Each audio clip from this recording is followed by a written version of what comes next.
बिस्मिल्लाहिर्रहमानिर्रहीम। 0/0 Imran series मुसन्निफ़ Mazhar Kaleem MA। Imran साहब, बड़ी अजीब सी रिपोर्ट मिली है खालिद के बारे में। ब्लैक ज़ीरो ने इमरान के ऑपरेशन रूम में दाखिल होते हुए कहा। अच्छा, क्या खबर है? इमरान ने कुर्सी पर बैठते हुए चौंक कर कहा। अभी नौमानी ने रिपोर्ट दी है कि खालिद के घर के तहखाने से एक डायरी मिली है जिसमें चंद टेलीफोन नंबर लिखे हुए थे। जब इन टेलीफोन नंबरों के बारे में तहकीकात कराई गई तो इनमें से एक नंबर SOS के इंचार्ज जनाब डॉक्टर शुएब की मंगेतर मिस रजिया का ज़ाती नंबर था। इस पर मिस रजिया के मुतालिक पड़ताल की गई तो एक हैरतअंगेज़ इंकशाफ हुआ कि मिस रजिया गुज़िश्ता साल 3-4 बार काफिरिस्तान जा चुकी हैं और मिस रजिया वहाँ एक शख्स मिस्टर आलम के घर ठहरती रही हैं। मिस्टर आलम एक कारोबारी आदमी हैं। इनका कारोबारी दफ्तर जिस बिल्डिंग में है उसी बिल्डिंग में काफिरिस्तान सीक्रेट सर्विस का भी दफ्तर है। ब्लैक ज़ीरो ने तफसील बताते हुए कहा। अच्छा, कमाल है, ये तो वाकई खासी अहम रिपोर्ट है, इमरान ने चौंकते हुए कहा। यस सर, मेरा ख्याल है कि अगर हम नौटरान के जरिए मिस्टर आलम के बारे में छानबीन करें तो हो सकता है कोई और अहम इंकशाफ भी हो जाए, ब्लैक ज़ीरो ने सर हिलाते हुए कहा। वो नौटरान ने अभी तक पहली रिपोर्ट दी ही नहीं, इमरान ने कहा। और फिर इससे पहले कि ब्लैक ज़ीरो जवाब देता, साथ पड़े हुए टेलीफोन की घंटी बज उठी और इमरान ने हाथ बढ़ाकर रिसीवर उठा लिया। X2, इमरान ने मखसूस लहजे में कहा। सर, मैं एन बोल रहा हूँ, स्पेशल मैसेज है। दूसरी तरफ से एक भारी आवाज़ सुनाई दी। ठीक है, इमरान ने एक और रिसीवर रख दिया। स्पेशल ट्रांसमीटर ऑन कर दो, नौटरान रिपोर्ट देना चाहते हैं, इमरान ने रिसीवर रखते ही ब्लैक ज़ीरो से मुखातिब होकर कहा। और ब्लैक ज़ीरो ने मेज़ की दराज खोली और इसमें से एक छोटा सा लेकिन इंतहाई जदीद साख्त का ट्रांसमीटर निकालकर मेज़ पर रख दिया। ये मखसूस ट्रांसमीटर था जिसकी कॉल किसी तरह कैच ना की जा सकती थी और इसमें ट्रांसमीटर की तरह हर फिक्रे के बाद ओवर कहकर बटन दबाने की जरूरत भी ना रहती थी, बल्कि फ़ोन की तरह बराह रास्त बातचीत की जा सकती थी। ब्लैक ज़ीरो ने इस पर नौटरान की मखसूस फ्रीक्वेंसी एडजस्ट की और फिर इसका बटन दबा दिया। हेलो हेलो, नौटरान कॉलिंग।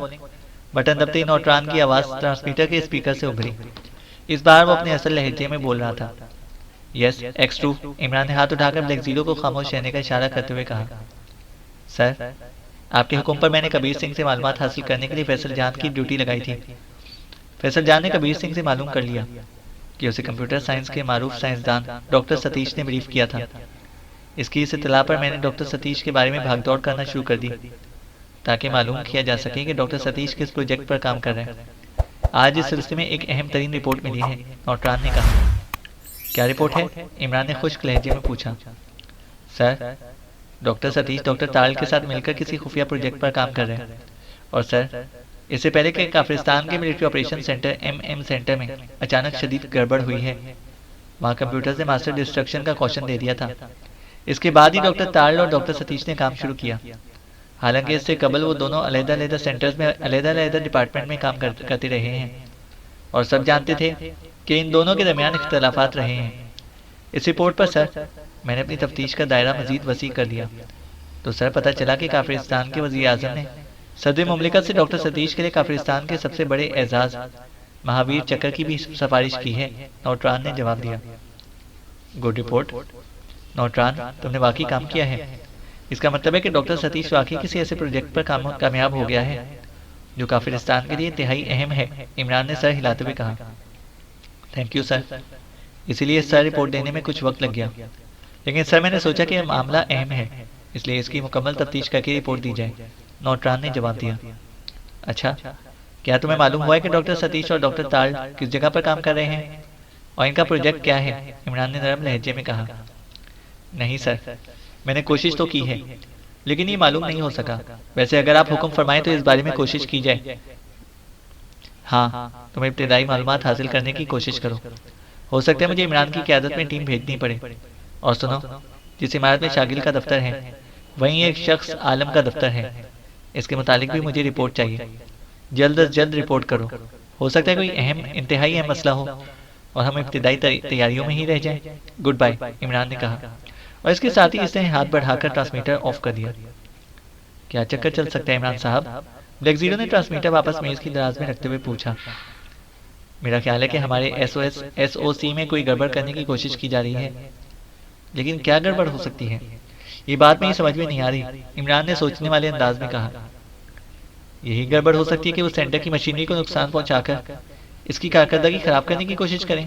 और क्या कर सकते हैं? ब्लैक जीरो ने जवाब दिया। X2 की सीट पर बैठना और बात है ताहिर, लेकिन X2 की तरह सोचना और बात। मैंने देखा कि तुम आम मेंबरों की तरह बगैर गौर फिक्र किए यकलख नतीजे की तरफ छलांग लगा देते हो। इमरान के लहजे में खासी तलखी थी। ओह सॉरी इमरान साहब, वाकई इस सीट पर बैठकर मुझे बहुत कुछ सोचकर बात करनी चाहिए, ब्लैक जीरो ने शर्मिंदा से लहजे में कहा। सुनो ब्लैक जीरो, आइंदा ये आदत डालो कि जब भी कोई प्रॉब्लम सामने आए तुम इस प्रॉब्लम को शतरंज की मेज समझ लिया करो। इसके बाद जिस कदर पॉजिटिव पॉइंट्स हों इन्हें मोहरे समझकर एक तरफ और नेगेटिव पॉइंट्स को मोहरे समझकर दूसरी तरफ, इसके बाद मोहरों को जहनी तौर पर चलाओ, फिर देखो कि क्या नतीजा निकलता है। ये है सोचने का अंदाज। जब तुम्हें इस तरह सोचने की आदत पड़ जाएगी तो फिर तुम्हारा जहन कंप्यूटर की तरह काम करेगा। पलक झपकने में शतरंज की गेम मुकम्मल हो जाएगी। इमरान ने उसे इस तरह समझाया जैसे कोई उस्ताद तालिब इल्म को समझाता है। इमरान साहब, अब मेरा जहन आपकी तरह तो नहीं चल सकता ना? ब्लैक जीरो ने मुस्कुराते हुए जवाब दिया। मेरा जहन और तुम्हारा जहन ये सब बहानेबाजी है। दुनिया में कोई ऐसा प्रॉब्लम नहीं होता जिसका कोई हल ना हो। सिर्फ शर्त होती है ठंडे दिमाग से सोचने की और सोचने के अंदाज की। अच्छा देखो, अब ये प्रॉब्लम हमारे सामने है कि काफिरिस्तान वाले एसओ सेंटर के साथ क्या करना चाहते हैं। शतरंज बिछाओ, चलो बताओ पॉजिटिव पॉइंट्स कितने हैं और कौन कौन से हैं? इमरान ने मुस्कुराते हुए कहा। पॉजिटिव पॉइंट्स, एक तो इत्तला के मास्टर कंप्यूटर का जीरो कोड मालूम किया गया है, ब्लैक जीरो ने सोचते हुए कहा। ठीक है, एक पॉइंट, इमरान ने सर हिलाते हुए कहा। दूसरा पॉइंट? दूसरा पॉइंट क्या हो सकता है? दूसरा तो पॉइंट ये हो सकता है कि काफिरिस्तान सीक्रेट सर्विस ने काम किया है, ब्लैक जीरो ने सोचते हुए कहा। चलो ये भी पॉइंट मान लिया, और इमरान ने जवाब दिया। और तीसरा? तीसरा मेरे ख्याल में और कोई पॉजिटिव पॉइंट नहीं है, ब्लैक जीरो ने सोच सोच कर नफी में सर हिलाते हुए कहा। इसका मतलब है कि तुम हर बात पर गौर नहीं करते। अब मुझसे बाकी पॉइंट सुनो। कंप्यूटर साइंस की बैनुल अक़वामी शोहरत याफ्ता डॉक्टर सतीश ने कबीर सिंह को ब्रीफ किया। तीसरा पॉइंट, वज़ीर आज़म ने डॉक्टर सतीश को काफिरिस्तान का सबसे बड़ा एजाज महावीर चक्कर देने की सिफारिश की। चौथा पॉइंट, डॉक्टर सतीश और डॉक्टर ताल जिनमें पहले इख्तलाफात थे अब इकट्ठे काम कर रहे हैं। पांचवा पॉइंट, डॉक्टर ताल भी कंप्यूटर की साइंस में अथॉरिटी है। छठा पॉइंट, डॉक्टर ताल काफिरिस्तान के master computer centre MM centre का इंचार्ज है। सातवां पॉइंट, इमरान ने कहा, और ब्लैक जीरो के चेहरे पर हकीकी शर्मिंदगी के आसार उभर आए। ठीक है, इमरान ने मुस्कुराते हुए कहा। यस सर, बिल्कुल ठीक है। अब मुझे अंदाजा हो रहा है कि आपका जहन किस तरह काम करता है, ब्लैक जीरो ने जवाब देते हुए कहा। अब नेगेटिव पॉइंट्स की तरफ आओ, बताओ कितने पॉइंट्स बनते हैं? इमरान ने कहा। Negative points? नेगेटिव पॉइंट क्या हो सकते हैं? ब्लैक जीरो ने सोचने वाले अंदाज में कहा। लेकिन काफी देर तक सोचने के बावजूद इसकी समझ में कोई पॉइंट ना आया, तो इसने शर्मिंदा से अंदाज में अपनी बेबसी का इजहार मनफी अंदाज में सर हिलाने पर किया। नहीं आया समझ में? तो सुनो नेगेटिव पॉइंट। नेगेटिव पॉइंट है कि उन्होंने कबीर सिंह को जिस प्लान के तहत जीरो कोड मालूम करने भेजा, इस प्लान के तहत कबीर सिंह डॉक्टर सुलेमान के मेकअप में SO सेंटर में जा सकता था, लेकिन वो नहीं गया। इसका मतलब है कि इन्हें अंदर जाने की कोई जरूरत महसूस ना हुई। डॉक्टर सुलेमान के दामाद डॉक्टर अशरफ को भी कवर किया जा सकता था, लेकिन उन्होंने नहीं किया। इसका मतलब ये हुआ कि वो लोग सेंटर के अंदर जाकर किसी गड़बड़ करने की कोई जरूरत नहीं समझते, हालांकि वो आसानी से ऐसा कर सकते थे। ये तो 2 पॉइंट हुए। तीसरा और अहम पॉइंट ये है कि जीरो कोड मालूम करने के लिए उन्होंने बाकायदा सीक्रेट सर्विस की खिदमत हासिल की, जबकि सीक्रेट सर्विस की खिदमत इस वक्त हासिल की जाती हैं जबकि कोई मुल्की सतह का अहम तरीन मिशन सामने हो, वरना वो अपने साइंसी तौर पर भी कुछ ना कुछ कर सकते थे। इससे ये जाहिर हुआ कि इनके सामने कोई ऐसा अहम तरीन मिशन है जिससे पाकिस्तान को मुल्की सतह पर नुकसान पहुंचाया जाना मतलूब है। एक पॉइंट ये भी है कि काफिरिस्तान सेंटर में गड़बड़ भी हुई है, इमरान ने कहा। बिल्कुल ठीक है इमरान साहब, ब्लैक जीरो ने इस तरह से हिलाते हुए कहा जैसे उसे अब किसी मुश्किल सवाल की समझ आई हो। ये शतरंज की मेज बिछ गई। अब आओ इन मोहरों को चलाकर नतीजा निकाला जाए। देखो, अगर वो सेंटर में गड़बड़ कराना चाहते थे तो इनके पास स्कोप था, जो उन्होंने नहीं किया। इसका मतलब हुआ कि इन्हें सेंटर में दाखिल होने की जरूरत ही नहीं। अब आओ दूसरी तरफ, क्या वो ऐसा मिशन है कि वो बगैर सेंटर में दाखिल हुए पाकिस्तान को कोई अहम तरीन नुकसान पहुंचा सकते हैं? और अगर ऐसा है तो इसके लिए इन्हें लाजमन पाकिस्तान सेंटर के मास्टर कंप्यूटर का जीरो कोड चाहिए था। जीरो कोड का मतलब होता है कि जहां से मास्टर कंप्यूटर का कंट्रोलिंग सिस्टम शुरू होता है। लेकिन कंट्रोलिंग कोड कौन सा है, इसका पता सिर्फ जीरो कोड से नहीं चलाया जा सकता, क्योंकि कंप्यूटर सेल्फ कंट्रोल्ड है, और ना ही ये की कोड का पता ऐसा कंप्यूटर किसी को देता है। हत्ता कि डॉक्टर शुएब भी इस की कोड से वाकिफ ना होंगे। अब डॉक्टर सतीश ने कोई ऐसा कारनामा कंप्यूटर साइंस में किया है कि जिस पर वजीर आजम काफिरिस्तान ने उसे सबसे आला एजाज देने की सिफारिश की है। और इससे पहले डॉक्टर सतीश और डॉक्टर ताल के दरमियान इख्तलाफात थे। फिर काफिरिस्तान सेंटर में गड़बड़ हुई, मास्टर डिस्ट्रक्शन का क्वेश्चन दिया गया। दूसरे लफ्जों में सेंटर के सेल्फ ऑपरेटेड मास्टर कंप्यूटर ने काफिरिस्तान पर एटमी हमले की खबर दे दी। हालांकि ऐसा नहीं हुआ। इसके बाद डॉक्टर सतीश और डॉक्टर ताल के दरमियान इख्तलाफात खत्म हो गए और उन्होंने इकट्ठा बैठकर प्रोजेक्ट पर काम शुरू कर दिया। अब इन सारी बातों से क्या नतीजा निकलेगा, इमरान ने इंतहाई संजीदा लहजे में कहा। इसका अंदाज ऐसा था जैसे वो आज ब्लैक जीरो को पूरी तरह ट्रेन करने के मूड में हो। इससे तो यही नतीजा निकलता है इमरान साहब कि गड़बड़ डॉक्टर सतीश की तरफ से हुई और सेंटर से बाहर से हुई। इसने काफिरिस्तान का मास्टर कंप्यूटर कंट्रोल कर लिया। इसके बाद दोनों ने इकट्ठे मिलकर प्रोजेक्ट पर काम किया। तो इसका ये मतलब हो सकता है कि वो अब ऐसी गड़बड़ अपने मुल्क में बैठकर पाकिस्तान के सेंटर से भी करना चाहते हैं, ब्लैक जीरो ने कहा। बिल्कुल ठीक। अब देखो तुम्हारा जहन भी काम करने पर लग गया। अब इस पॉइंट पर सोचो कि क्या ये प्रोजेक्ट के बस सिर्फ मामूली सी गड़बड़ कर देने के प्रोजेक्ट में कामयाबी से उसे महावीर चक्कर दिया जा सकता है। ये ख्याल रखना कि ये मुल्क का आला तरीन एजाज है, और ये भी जहन में रखो कि अगर वो गड़बड़ कर देने के प्रोजेक्ट में कामयाब हो गए हैं, फिर महावीर चक्कर की सिफारिश सिर्फ उसी वक्त हो सकती थी जब ये गड़बड़ अमली तौर पर सामने आ जाती। लेकिन अभी तक पाकिस्तान सेंटर में किसी गड़बड़ की इत्तला मौसूल नहीं हुई, इमरान ने कहा। इससे तो इस प्रोजेक्ट में और ज्यादा वसअत पैदा हो जाती है। इसका मतलब तो ये हुआ कि वो कोई ऐसा प्रोजेक्ट है जिसका मकसद गड़बड़ से भी ज्यादा अहम है, और वो यही हो सकता है कि मुकम्मल तौर पर मास्टर कंप्यूटर को कंट्रोल कर लिया जाए, ब्लैक जीरो ने कहा। Very good, very good. अब तुम वाकई अपने आप को एक्सट्रू कहलाने के हकदार बनते जा रहे हो, इमरान ने मुस्कुराते हुए कहा।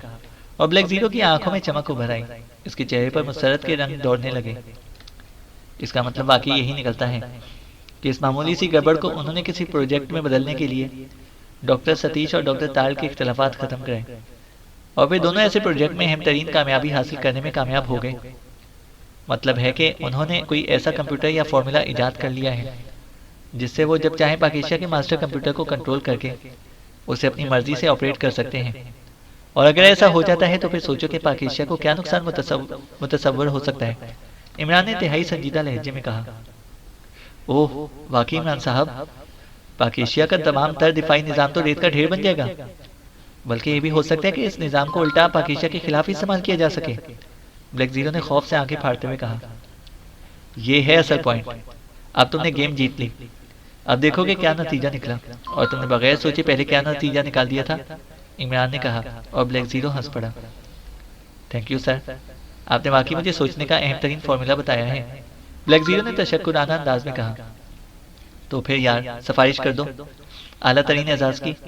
मैं सुना है सदर मुमलिकत एक्स2 की बात नहीं टालते, लेकिन एक शर्त है, खाली एजाज से बात नहीं बनेगी, साथ कुछ रकम भी होनी चाहिए ताकि मैं अपने बावर्ची की तनख्वाह तो दे सकूं। इसे हड़ताल का नोटिस भी दे रखा है, इमरान ने अपने वाले मूड में वापस आते हुए कहा। और ब्लैक जीरो भी कहका मारकर हंस पड़ा। आप बजाते खुद पाकिस्तान का सबसे बड़ा एजाज है इमरान साहब, ब्लैक जीरो ने इंतहाई अकीदतमंदाना लहजे में कहा। लेकिन वो सुलेमान तो मानता ही नहीं, वो तो तनख्वाह को ही मानता है, इमरान ने कहा। तो आप इसको भी प्रॉब्लम समझकर शतरंज बिछा लें, ब्लैक जीरो ने कहा। और इस बार इमरान भी हंस पड़ा। अरे तुम्हें क्या पता, इसी गेम से तो अब तक खाना पक रहा है।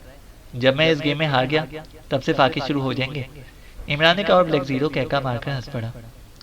अच्छा इमरान साहब, जब ये नतीजा निकला है तो अब क्या प्रोग्राम बनाया जाएगा, ब्लैक जीरो ने एक बार फिर संजीदा होते हुए कहा। सोचो, अब हर बार मैं तो तुम्हारे साथ खेलने से रहा, अब खुद खेलो और मुझे बताओ, इमरान ने कहा। ब्लैक जीरो सोच में पड़ गया। उसने आंखें बंद कर ली। जब उसे इस तरह सोचते हुए काफी देर हो गई तो इमरान बोल पड़ा। अगर तुमने नतीजा निकालने में इतनी देर की तो जनाब एक्स2 साहब, इतनी देर में तो मुझे अपना मिशन मुकम्मल करके वापस जाकर शादियां भी कर लेंगे, और जब तक तुम्हारा नतीजा निकलेगा इनके 10-12 बच्चे भी पैदा हो चुके होंगे, इमरान ने कहा। और ब्लैक जीरो ने आंखें खोल दी। इमरान साहब, अभी मेरी तो इब्तिदा है, इसलिए जाहिर है कि कुछ वक्त तो लगेगा। अब आपकी तरह तो नहीं ना कि पलक झपकते में गेम शुरू हुई और दूसरी बार पलक झपकने से पहले भी नतीजा निकल आया, ब्लैक जीरो ने मुस्कुराते हुए कहा। अच्छा, फिर तुम बैठे सोचते ही रहो, मैं जरा जूलिया से गप्पे लगा लूं। काफी दिन हो गए हैं इससे बातचीत किए हुए। कहीं बेचारी अपने आप को बेवाही ना समझना शुरू कर दे। सुहागन होने से पहले ही, इमरान ने मुस्कुराते हुए कहा, और इसके साथ ही से रिसीवर उठाया और नंबर डायल करना शुरू कर दिया। Julia speaking. राब्ता कायम होते ही दूसरी तरफ से जूलिया की मुद्दबाना आवाज सुनाई दी। ना मिस जूलिया, ना मिसेस जूलिया। अब कैसे पता चले कि तुम्हारी इज़्दवाजी हैसियत क्या है?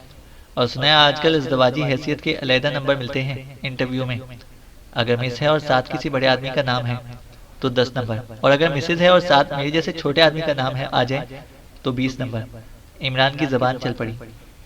अच्छा, तो ये तुम हो। इस दिन डिनर खिलाने के बाद ऐसे गायब हुए कि तुम्हारा पता कहीं पता ही नहीं चला। फ्लैट पर फोन करो तो सुलेमान का एक जवाब मिलता है कि मौजूद ही नहीं है। जूलिया ने हंसते हुए जवाब दिया। वो इमरान की पहली बात को सिरे से ही गोल कर गई थी, जैसे उसने सुनी ही ना हो। यानी वो भारी भरकम डिनर हजम भी हो गया। कमाल है, कौन सा चूरन खाया था? मैं तो सुना है कि बाकी मेंबर डिनर खाने के बाद अभी तक उसे हजम करने के लिए पार्कों में दौड़ लगाते फिर रहे हैं। इमरान ने कहा और जवाब में जूलिया कहका मारकर हंस पड़ी। अब एक डिनर क्या खिला दिया तुमने, तो बाकायदा एहसान जताना शुरू कर दिया। जूलिया ने हंसते हुए कहा। एहसान? यानी ये कोई एहसान ही नहीं है। पिछले एक हफ्ते से फाके हो रहे हैं, सूख का कांटा, और वो भी झाड़ का कांटा बन गया हूँ। इमरान ने रो देने वाले लहजे में कहा। क्या मतलब? ये फाके किस खुशी में हो रहे हैं? जूलिया ने हंसते हुए पूछा। सुलेमान की तनख्वाह देनी है, इसका तुमने डिनर कर खा लिया, चुनाचा फाके शुरू। अब सुलेमान मेरे हिस्से का खाना भी तनख्वाह में खा रहे हैं, और तुम जानती हो कि इसकी तनख्वाह कितनी है। मेरे ख्याल में अभी 10 साल मजीद मुझे फाके करने पड़ेंगे, तब जाकर इसकी तनख्वाह पूरी होगी। इमरान ने कहा। बकवास मत करो और ये बताओ कि फोन क्यों किया है? जूलिया ने कहा। अच्छा, तो ये भी बताना पड़ेगा? कमाल है, मैं तो किताबों में पढ़ा है कि औरतों में अपनी मर्जी की बात सुनने की खुसूसी हिस्स होती है। इमरान ने कहा। क्या मतलब? मैं वाकई नहीं समझी, क्या कहना चाहते हो? जूलिया ने यकलक संजीदा होते हुए कहा। मतलब है कि जब बावर्ची जवाब दे दे तो किसी माहिर अमूर खानादारी सुघर सलीकामंद बेगम की जरूरत पड़ जाती है, क्योंकि ये वाहिद मखलूक है जो तनख्वाह का मुतालबा नहीं करती। अब ये और बात है कि शौहर गरीब को सिगरेट पीने के लिए अलाउंस मांगना पड़ता है। इमरान ने कहा और जूलिया कहका मारकर हंस पड़ी। तो फिर ले आओ ना कोई सुघड़ और अमूरे खानादारी की माहिर बेगम, किसने रोका है तुम्हें? जूलिया ने हंसते हुए कहा। वो भी शायद इस वक्त पूरे मूड में थी। अभी तो चप्पलों की साइज नापता फिर रहा हूँ। तुम्हारी चप्पल का क्या साइज है? इमरान ने कहा। मेरी चप्पल ओवर साइज की है और मजबूत भी है, जूलिया ने जवाब दिया। अरे फिर तो काम बन गया। सुलेमान की यही डिमांड है, क्या ख्याल है? भेजो उसे पर दिखावे के लिए, इमरान ने शरारत भरे अंदाज में कहा। You shut up, nonsense. अब बकवास पर उतर आए हो? जूलिया ने यकलक बिखरे हुए लहजे में कहा। उसे शायद इमरान के फिक्र ने जज्बाती तौर पर ठेस पहुंचाई थी। अरे अरे, इसमें नाराज होने की क्या बात है? इस्लाम में जात पात पेशा कुछ नहीं देखा जाता, सब इंसान बराबर हैं। चलो सुलेमान ना सही, इसका फाका ज्यादा बॉस ही सही। चलो अब तो खुश हो। मैं उसे समझा लूंगा कि इस कदर मजबूत चप्पल से बचने के लिए किसी फौजी का हेलमेट खरीद लेगा लंडे बाजार से। कम से कम टन टन की म्यूजिक तो बजती रहेगी। इमरान ने मुस्कुराते हुए जवाब दिया। सुनो इमरान, क्या तुम वाकई संजीदा हो? अगर ऐसा है तो ठीक है, मैं अभी तुम्हारे फ्लैट में आ रही हूँ। अब मैंने भी सोच लिया है कि तन्हाई की जिंदगी से तुम्हारी बकबकी भली रहेगी, जूलिया ने यकलक संजीदा लहजे में कहा। और इमरान बेइख्तियार अपने सर पर हाथ फेरने लगा। मगर वो तुम्हारा नकाबपोश बॉस, वो रकीब रूसिया, वो तो मुझे तोप दुम करा देगा। इमरान ने बुरी तरह हिकलाते हुए कहा। यू शट अप, खबरदार अगर आइंदा मुझसे ऐसी बात की। तुम्हें किसी के जज्बात का कोई एहसास ही नहीं? तुम इंसान नहीं हो, जानवर हो, जानवर, जूलिया ने फट पड़ने वाले लहजे में कहा। अब वो शायद अपनी बात पर शर्मिंदगी महसूस कर रही थी। शुक्र है खुदा का तुमने पहले ही पहचान लिया, वरना बाद में क्या होता, फतवा लग जाता। एक जानवर और इंसान की शादी, लाहौल वला कुआ। अब जानवर चाहे कितना ही हसीन और नर्मो नाजुक हो, लेकिन फिर भी इमरान जाहिर है कि कहाँ बाज आने वाला था। लेकिन दूसरी तरफ से जूलिया ने रिसीवर रख दिया। आवाज से जाहिर होता था कि इसने रिसीवर रखा नहीं, बल्कि कैडल पर पटक दिया है। आप वाकई जूलिया को बेहद तंग करते हैं, ब्लैक जीरो ने मुस्कुराते हुए कहा। अच्छा, तो मेरा ख्याल दुरुस्त था, तुम वाकई रकीब रूसिया बनने के मूड में हो, इमरान ने आंखें निकालते हुए कहा। अरे अरे इमरान साहब प्लीज, हमारी ये जरूरत कहाँ, ब्लैक जीरो ने बुरी तरह हंसते हुए कहा। जूलिया बैठी रो रही होगी, वो जज्बात में बात तो कर गई थी, अब देखना, इमरान ने कहा, और फिर से रिसीवर उठाकर दोबारा जूलिया के नंबर डायल करना शुरू कर दिए।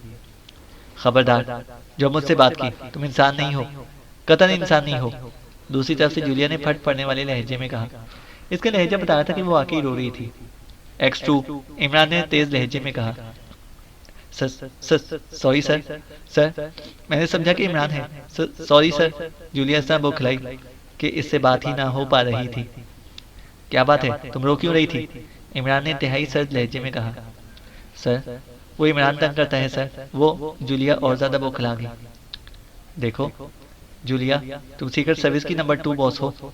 इस हैसियत में तुम्हें कतई गैर जज्बाती होना चाहिए, समझी? लेकिन अगर तुम अब अपने अंदर जज्बात पर कंट्रोल नहीं कर सकती तो फिर क्या ये बेहतर नहीं कि तुम्हें फारिग कर दिया जाए? इमरान ने तिहाई गैर जज्बाती लहजे में कहा। माफी चाहती हूँ जनाब, आइंदा शिकायत ना होगी जनाब, जूलिया ने रो देने वाले अंदाज में कहा।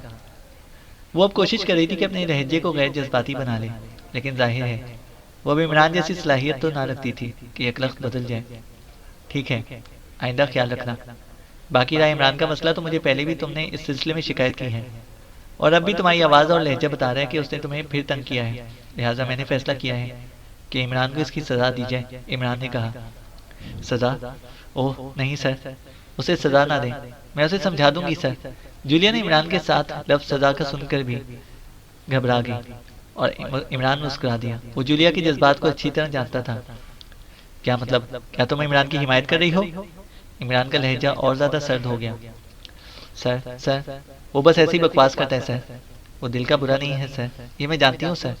आइंदा आपको शिकायत नहीं होगी सर, जूलिया ने कहा। ठीक है, आइंदा अगर मुझे उसकी शिकायत मिली तो मैं उसे ऐसी सजा दूंगा कि उसकी नस्लें भी कब्र में भटकती रहेंगी। और सुनो, SOC का इंचार्ज है डॉक्टर शुएब, उसके लड़के की मंगेतर है रजिया। इस सिलसिले में तफसीलात तुम नौमानी से ले लेना। इससे इंस्पेक्टर खालिद के सिलसिले में तहकीकात करते हुए इस लड़की को ट्रेस किया है। तुम इस लड़की रजिया से मिलो। ये लड़की काफिरिस्तान जाती रहती है, वो वहाँ किसी मिस्टर आलम के घर ठहरती है और मिस्टर आलम का कारोबारी दफ्तर इस बिल्डिंग में है जिसमें काफिरिस्तान सीक्रेट सर्विस के चीफ शागिल का दफ्तर है। तुम इस रजिया से मिलकर उसे टटोलो कि वो वहाँ क्यों जाती है। हो सकता है इसका आलम के जरिए सीक्रेट सर्विस से कोई लिंक हो। इसके अलावा तुमने ये भी चेक करना है कि क्या तुम इसके मेकअप में जा सकती हो या नहीं। शायद तुम्हें काफिरिस्तान भेजना पड़े। मुझे रिपोर्ट फौरी मिलनी चाहिए, इमरान ने तेज लहजे में कहा। ठीक है सर, मैं अभी काम शुरू कर देती हूँ, जूलिया ने बड़ी मुस्तादी से जवाब दिया। ओके, मुझे इसकी रिपोर्ट जल्द अज जल्द मिलनी चाहिए। और ये कहने की तो जरूरत नहीं कि इस रजिया को तुम पर किसी किस्म का कोई शक ना हो, इमरान ने तेज लहजे में कहा। मैं समझती हूँ सर, आप बेफिक्र रहें सर, जूलिया ने कहा और इमरान ने ओके कहकर रिसीवर रख दिया। तो आप इस जरिए को भी इस्तेमाल करना चाहते हैं? ब्लैक जीरो ने इमरान के रिसीवर रखते ही कहा। हमें हर पहलू पर निगाह रखनी चाहिए। हाँ, अब तुम सुनाओ, तुम्हारी गेम खत्म हुई या नहीं? तुम्हारी इस गेम के चक्कर में मेरी शादी होती होती रह गई है, इमरान ने मुंह बनाते हुए कहा और ब्लैक जीरो हंस पड़ा। मैंने यही नतीजा निकाला है सर कि वो लोग कोई अहम मशीन ईजाद करने के चक्कर में हैं, इसलिए हमें बाकायदा इस मुहिम पर टीम भेजनी होगी जो इस मशीन के तैयार होने से पहले इस प्रोजेक्ट का ना सिर्फ खात्मा कर दे बल्कि वो फॉर्मूला भी ले आए ताकि ये खतरा हमेशा के लिए खत्म हो जाए, ब्लैक जीरो ने जवाब दिया। लेकिन किस तरह? वो साइंसदान तो वहाँ होंगे, वो दोबारा काम शुरू कर देंगे, इमरान ने मुंह बनाते हुए कहा। मेरा ख्याल है इसमें अहम आदमी डॉक्टर सतीश और डॉक्टर ताल हैं, इसलिए अगर वाकई ये लोग पाकिस्तान के खिलाफ कोई खौफनाक मनसूबा मुकम्मल कर रहे हैं तो इन दोनों का खात्मा भी इंतहाई जरूरी है, ब्लैक जीरो ने सादा से लहजे में कहा। इस तरह तो एक दौड़ शुरू हो जाएगी, हम इनके साइंसदान मारेंगे और वो हमारे साइंसदान मारना शुरू कर देंगे। ये कैसा हल हुआ? इमरान ने कहा। ओह, वाकई ऐसा तो हो सकता है, लेकिन फिर इसका हल क्या हो सकता है? ब्लैक जीरो ने बेबसी से कंधे उचकाते हुए कहा। इसका यही हल हो सकता है जनाब ताहिर साहब कि इन्हें साइंसी तौर पर यकीन दिलाया जाए कि इनका प्रोजेक्ट साइंसी तौर पर गलत है, ये नाकाबिले अमल है। जब वो इसे तस्लीम कर लेंगे तो फिर जाहिर है कि ये प्रोजेक्ट, आपका मतलब ये है यहाँ से साइंसदानों की टीम भेजी जाए? ब्लैक जीरो ने चौंकते हुए कहा, ताकि वहाँ साइंसदानों के दरमियान बाकायदा मुनाजिरा हो। ये बात नहीं, इस फॉर्मूले में खुफिया तौर पर कोई ऐसी गड़बड़ की जा सकती है कि वो लोग खुद ही अपने आप को बेबस समझने लगे, इमरान ने कहा। तो फिर ऐसा तो सिर्फ आप ही कर सकते हैं, ब्लैक जीरो ने मुकम्मल तौर पर हथियार डालते हुए कहा। तो फिर लाओ सुलेमान की तनख्वाह, ताकि मैं मूंग की दाल की बजाय हरीरा मकवी दिमाग खाना शुरू कर दूं। अब मूंग की दाल खाकर तो कंप्यूटर साइंस नहीं आती ना, इमरान ने मुस्कुराते हुए कहा। मैं समझ गया आपकी बात, मतलब है कि टीम तैयार की जाए और आपकी सरबराही में उसे भेजा जाए, ब्लैक जीरो ने सर हिलाते हुए कहा। मुझे पहले ही पता था, आखिर मुझ गरीब पर ही नजला गिरेगा। चलो ये भी भुगत लेंगे। मैं अब फ्लैट जा रहा हूँ, तुम नौटरान की रिपोर्ट का इंतजार करो। मुझे यकीन है कि वो कोई अहम रिपोर्ट देगा, इसके बाद हम यहाँ से चल पड़ेंगे। इमरान ने कहा और उठकर बैरूनी दरवाजे की तरफ मुड़ गया। ब्लैक जीरो उसे इस तरह देखने लगा जैसे वो कोई देवता जा रहा हो। इसकी आंखों में वाकई अकीदतमंदाना जज्बात पूरी तरह झलक रहे थे।